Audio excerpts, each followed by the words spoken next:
Okay, so some people have been asking about what are those glowing things in my videos, those little boxes.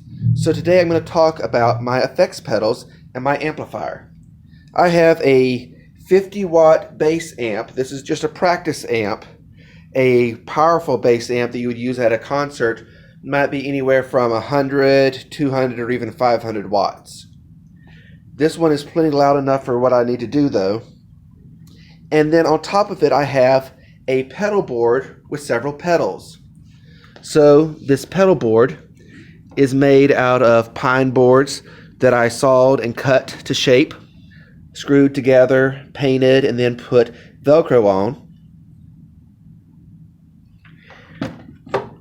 And then I was able to use the Velcro to put these little metal boxes that are called pedals on. Each one of these pedals does a different task. So I'm going to start along the chain of the signal. So this wire that I'm wiggling here goes to my bass, and the signal travels from my bass as I play the instrument all the way into the first pedal. This is a tuner pedal. Whenever I turn it on and play a note on my bass, it tells me what note I'm playing. And I can adjust until I am tuned. Alright. Whenever I have the pedal turned on, it's set up so that my bass will not make any sound. So I can also use it as what we call a bypass switch. It just bypasses the sound. That means it passes around it. So it cuts off all my sound. So if my bass is making too much noise, I can just hit it and make the sound turn off or back on.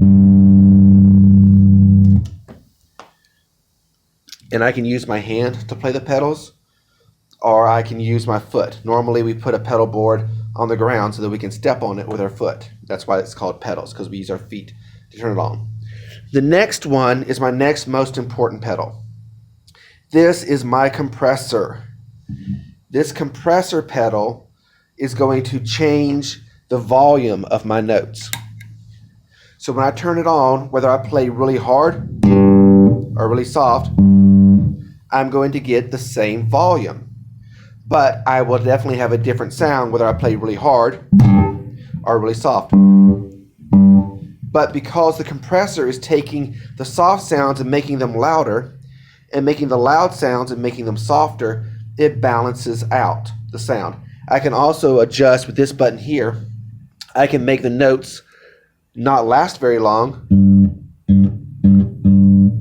or make the notes really have a lot of what's called sustain.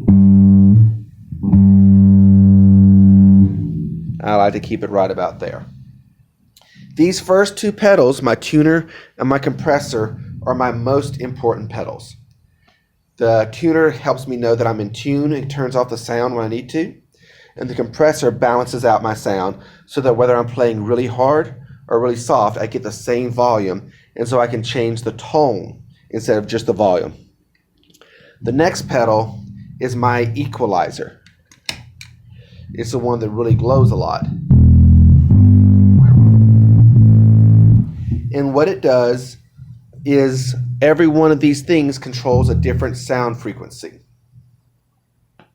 Whenever I play a note on a bass or a guitar, you're going to hear what's called the root frequency, which is the note that I'm actually playing. But then there's all these other notes that kind of join in on it.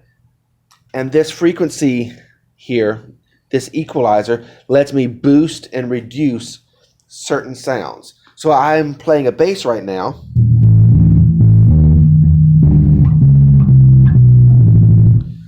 So I want to have my low notes on the left really boosted to have a nice warm sound. I have it coming down here, lowering, not boosting as much, and even cutting what I call mid frequencies. These frequencies, they just don't sound as good whenever they're loud. So I kind of cut them out a bit. And over here I bring up some of the high pitch frequencies, which makes my higher notes ring a little bit louder and gives the bass kind of a brighter sound. And this frequency here is so high pitched that it's only static. So I bring that frequency way down so that I don't get as much annoying sound. Next, I have a overdrive pedal. This one is going to take my sound and boost it. It's called a tube screamer. And originally, whenever there was old amplifiers that had tubes in them, they would start to break up the sound and have kind of a what they call a distortion effect. And so this box here replicates the sound of an old amplifier that's cranked up super loud, but I don't have to be super loud to get that sound now. So when I turn on my tube screamer, I have it set to a very mild distortion. But you can hear the difference between that sound and a clean. Kind of breaks up the sound a little bit.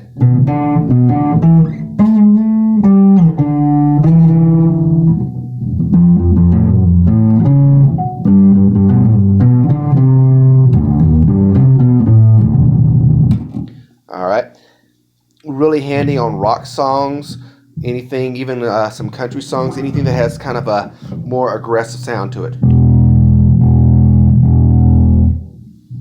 My next pedal is a fuzz. This pedal is designed especially for basses, and it really kicks up the distortion level.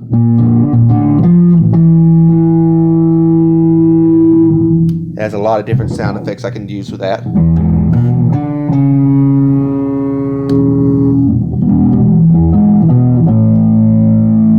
Goes really nice compared with this one by itself. You don't really hear a lot of the difference unless I start cranking up the effects. Don't really hear much, but when I combine it,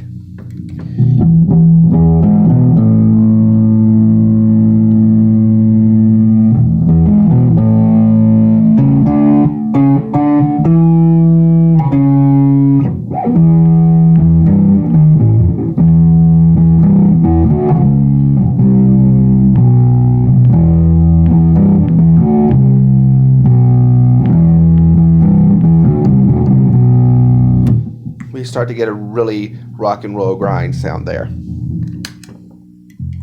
My last effect pedal is this little bitty one here, and it is called a delay. So what this does is whenever I play a sound, it makes it echo.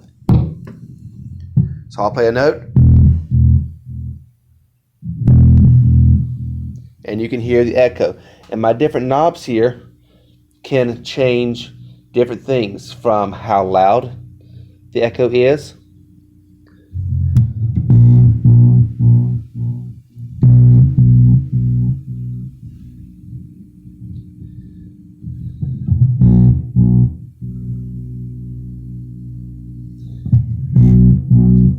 to how long the echo is.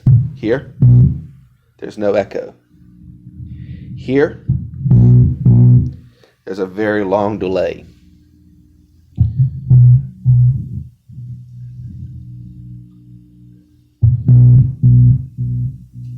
I like to keep it turned down to just a little bit of an echo.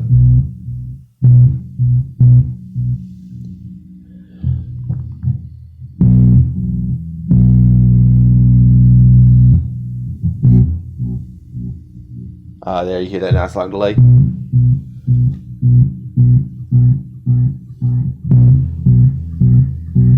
I like to have that turned down fairly low. My echo not too loud. Still too much.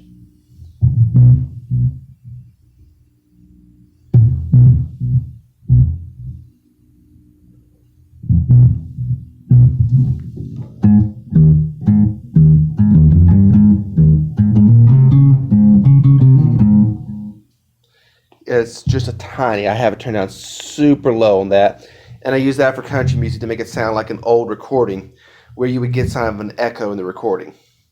There's lots of different other pedals out there, lots of different other effects that you can make. Most of the time when I'm making my videos, I'm only using my compressor pedal and my equalizer pedal, and I use my tuner before and after in order to turn my sound on and off, and as well as to make sure I'm in tune. Hope you enjoyed this brief overview of effects pedals and what they do.